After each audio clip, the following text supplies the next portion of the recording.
Greetings, Kerbonauts! This is Kerbal Space Program. I am Bob Fitch, and this is episode number 11 of Project Ares, our real solar system look at an alternate timeline on Earth. Previously on Project Ares, we used the Cerberus Heavy Lifter to get our Ares Station module, the core, into orbit, and then the Perun Super Heavy Lifter to carry its first power truss up. We docked them and checked the systems, and everything was working except the rotation servo, so we'll have to fix that someday.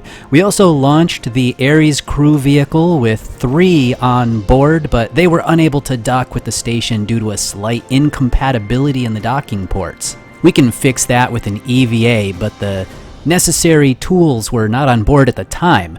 Today we're going to continue construction of the station by starting the support truss, the large black containers at the base of the module that we're launching now, just above the fairing base. They are filled to overflowing with girders and tools and everything necessary to make a large part of the support truss. That's a bit of role-playing I'll be doing. I'm not actually launching every single bit of truss separately because I figured in real life something like this could be built in orbit, not launched into orbit a little teeny bit at a time. The truss is a lot of open space, and that's unnecessary volume. Packing all the girders as tightly as possible and assembling them in orbit makes a lot more sense. But it's also a thing that's not easy to do with in-game tools, so I'll be doing it my way, with a bit of role-playing magic. The containers were not supposed to be all black. One set was supposed to be red and have the Ares Station logo on its side. I fixed that by quickly saving, setting the right texture in the config file, and then reloading. The texture was automatically picked up upon the reload. The module was drifting dangerously close to the station's solar panels, and at some angles it looked much worse than it really was, but it was still a bit of a nail-biter at times when I was not sure how far things were from drifting into it and whether I'd be able to get it under control in time. Look how close this is. We're like an Olympic high jumper clearing the bar. They should add that as an Olympic game. You have to move a craft from one side to the other over an obstacle and then dock it on the other side, and you have to do it as fast as possible. I'd watch those Olympics. Well, I cleared my hurdle, and now we're drifting in, going over to the top docking port of the core module. It's all automated, of course. There are no Kerbals on board either vessel. We'll launch some later. As I drifted back in real time, I had no idea that the station was wiggling like it is that you can see here in this sped up view. It must be the persistent rotation mod that's doing that. I have the core set to always face its cupola at the Earth. Well, anyway, after a few minutes of slowly drifting in, gliding up there, the docking actually went quite smoothly. Look at that station now, all getting closer. It's so beautiful as we move across the Earth.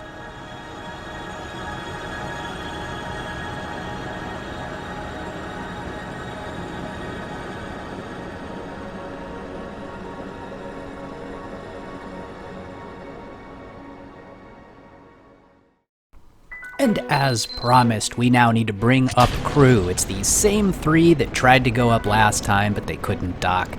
Well, this time they're bringing up the necessary tools and equipment in order to repair the docking node and be able to dock. So what's going to happen is Katerina will go out, do an EVA, do a little ratcheting here and there, remove a panel, put a new panel in, modify the docking port, and then we'll be able to dock with it. There have been some upgrades to the engines. They're just slightly more powerful, slightly more efficient than they were last time. We're going to continue improving this launcher over time, though, because it's still right on the edge of being able to do anything useful. Sometimes there's barely enough fuel even to get home, and so we really need to increase that efficiency if we're going to be able to use this for anything that's even slightly higher in low Earth orbit, or if we ever need to do even the slightest inclination change, or if our initial launch isn't quite on the normal gravity turn that we might want. While we wait for them, I can catch you up on some current events and some information about the series. First of all, I'm doing this EVA construction where stuff is going to get attached to the outside of the station and stuff. I do know about things like EPL and mods that can sort of do stuff that's a little bit similar, but I like to do things my way to make sure that it's customized exactly the way that it needs to be, to reduce part counts, to reduce problems. So I'm going to do it my way, even though I know about those sorts of mods. Also, you might notice that this launch went from my secondary launch site. We were able to finally get the Kuru launch site working. I'd had a problem with it in a previous episode, and I'm not quite sure exactly what fixed it, but after a reload and some fiddling with several different things, it was working again, so I'm pretty happy about that. We need that secondary launch site so that we can have range safety when we're launching. We don't want to drop things on people, and the station's inclination makes it so that we go over land pretty much anytime we want to go to the station from our Mogadishu launch site. That place is really only good for equatorial launches, so like geostationary orbits and things. And we haven't needed to do one of those for a while. Launches to this station will probably have to keep going out of Brazil, and maybe even our flights to the moon might go out of Brazil. Okay. So we're at the station and basically picking up where we left off the last time when we had crew here. They were unable to dock then, but this time Katarina is going to go out on an EVA and fix that port. It's a total rebuild of all the docking hardware. She had the materials needed in a cargo bay below the capsule in the service module. She works on it for a little while, during which time I save, I close KSP, I switch the art file that the docking port wants to display, as what's going to show here, and then I just reload the game, start it back up, and now the same art is being used for both ports, the one on the ship and the one on the station, and the tabs that stick out can fit together if I just rotate and get them offset just right. She goes back inside, and now we can try a proper docking. It's still a little fiddly with those tabs though. If they get caught on each other, or if the pitch angle is off a bit between the two, then they won't lock like what happened here. I kicked the tail end down some to bring the nose up a tiny bit, and that's what it took to sync the two parts.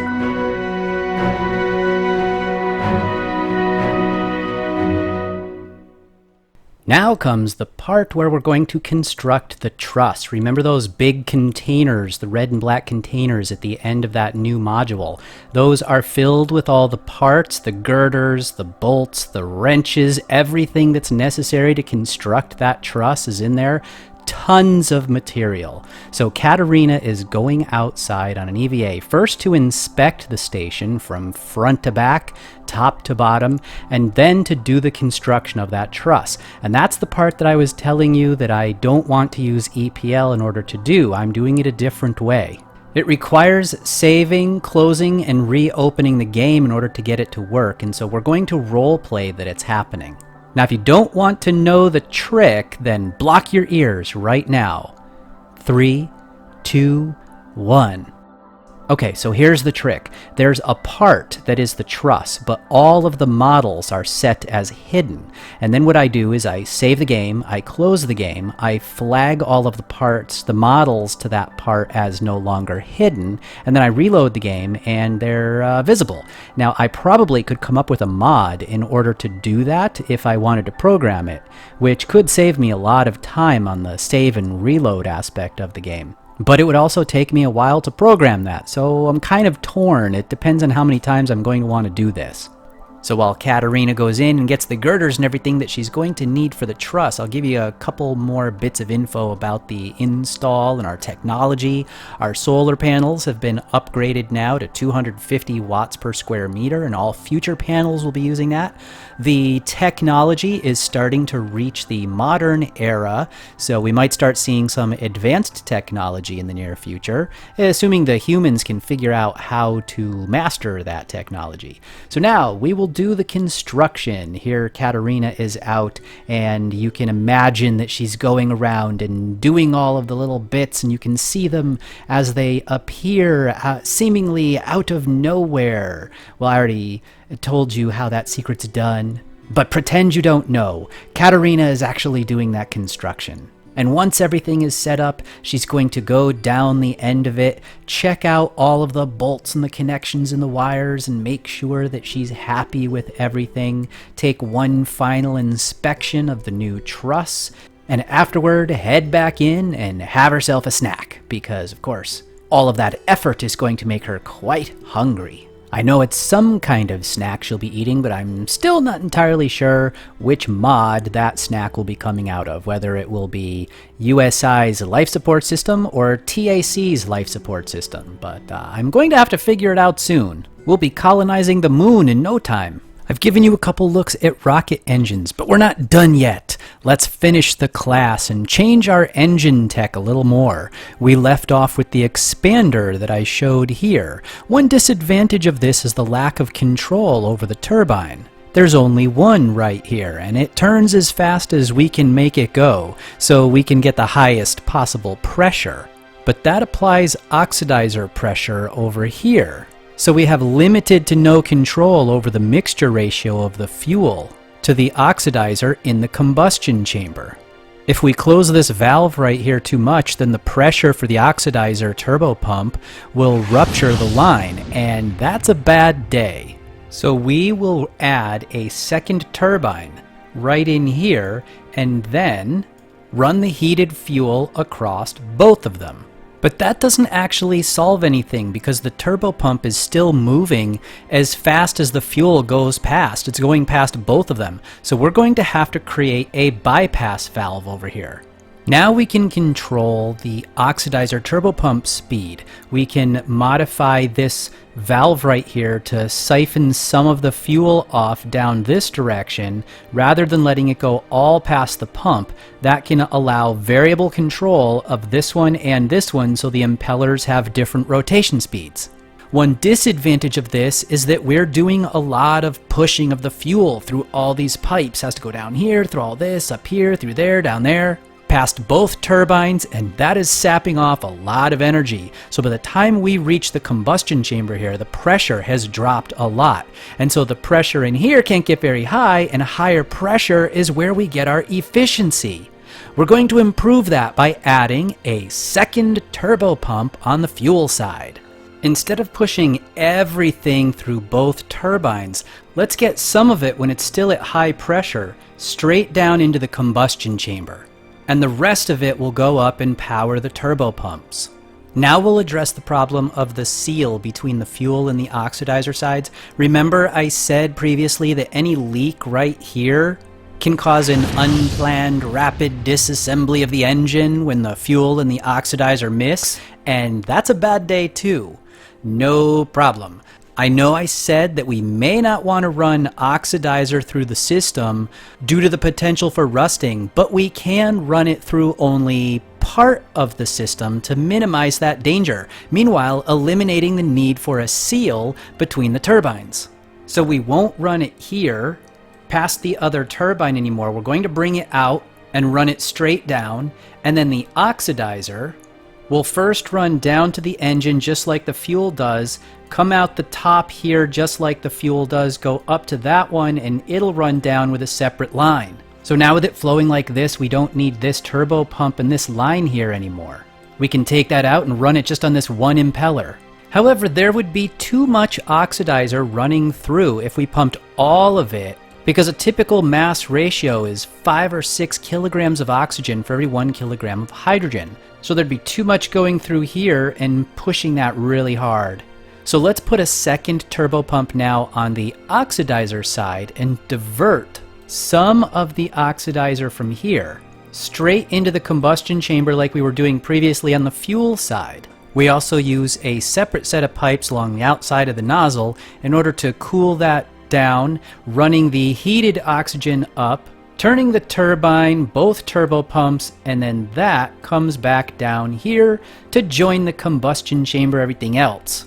And finally, there's still the whole problem of generally lower pressure in the combustion chamber as compared to a gas generator. So we're going to add a heater on the hydrogen side. We're going to take some of the oxidizer over here into this preburner. We're also going to take some of the hydrogen up here. This is going to create some exhaust that's going to be hot, and it's going to go over here to this heat exchanger. It'll transfer energy into the hydrogen that's flowing up, which isn't quite as hot as we might like it to be. We're going to give it an extra boost, heat it up, pushing it past the turbo bump at much higher pressure. The little fuel and the little oxidizer will be diverted off here and here. And this heat exchanger provides the expansion pressure for the fuel and dumps the exhaust into the chamber, where we have complex computer programs that will maintain the proper mixture ratio by adjusting all of these valves. And there you have it, our Kerbal engines from A to Z. For my next launch, we're taking the Perun Super Heavy Lifter up again. We're leaving from Brazil and heading to the moon as soon as the launch center comes under the moon's orbit, which I have marked with a low Earth orbit line to make it easier to see. We're sending crew, and they're doing their final checks and preparations now. The payload is over 500 tons. So we've done what Kerbals do best. Strap on more boosters. The 2 extra will give us enough kick to get off the ground. We've already had a large Delta V budget to begin with, but we just needed that extra thrust for the extra payload mass. There have been no practice flights and only one short launch simulation, so I expect to encounter a few issues along the way. And along the way, I'll do something for you that I haven't really done before. I make a bug list, like a checklist, for every launch test that I'm doing. And when the flight is over, I fix all the problems that I saw along the way. I'll show you that checklist as I make it this time and all the problems that come up one by one. For starters, the engine sounds are not the ones I want. This is what you just heard.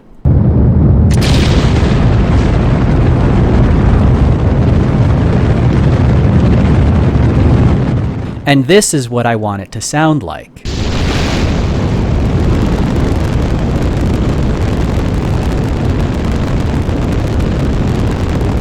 So change engine sounds goes on the list. Also, right before liftoff, I noticed that the cool rockets effect wasn't long enough. I would like to make that longer and more pronounced, so we'll put that on the list. We're about to decouple the boosters, and I see that the liquid hydrogen in the radial tanks has already been drained, and they're not supposed to drain before the boosters, so we need to figure out what's going on with that liquid fuel drain. Make sure the engines are doing what they're supposed to do and the right amount is in all the tanks. And then somewhere right around here, I thought to myself, it's a good thing nothing went wrong with this launch because I didn't set up an abort sequence, so we need to have one of those.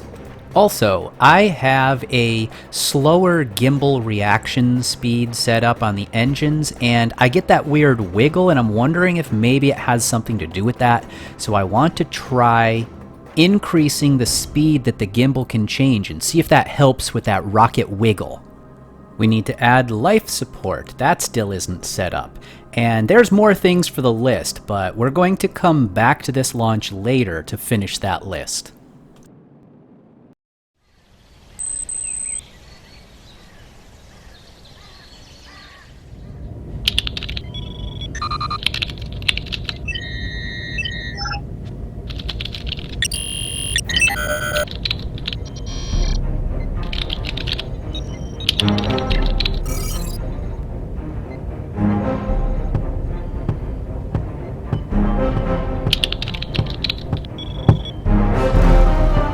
Ma'am, we've done it. We're picking up an Earth broadcast. The tachyon beam is holding. It's a one-way link from them to us, so they don't know we have a partial connection yet. Also, there's something odd. What is it? There's a time shift. We already know about the time shifting. No, this is different. I think we're picking up a TV signal from Earth's future.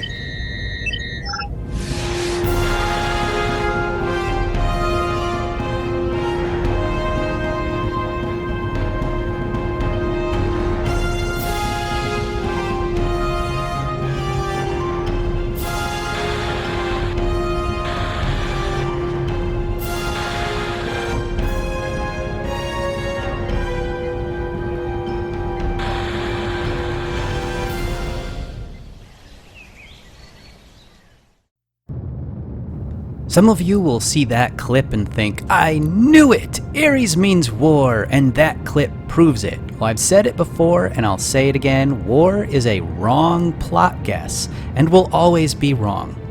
In other news, I'm going into a mid-season break, so there will be no new episodes for a couple weeks. For one thing, I've caught up on my video production. I used to be ahead of schedule, and now I have nothing left that you haven't already seen. For another thing, I have some other games I want to try out. World of Warcraft released the Legion expansion, and I want to try out an older Steam game called Endless Legend that is sort of like a fantasy version of Civilization. As far as other series like Project Alexandria, it'll happen when it happens. I have no specific plan for when I will do the 1969 episode. And as far as Project Ares, this is going to do it for today. Until next time, I will see you later, Kerbonauts.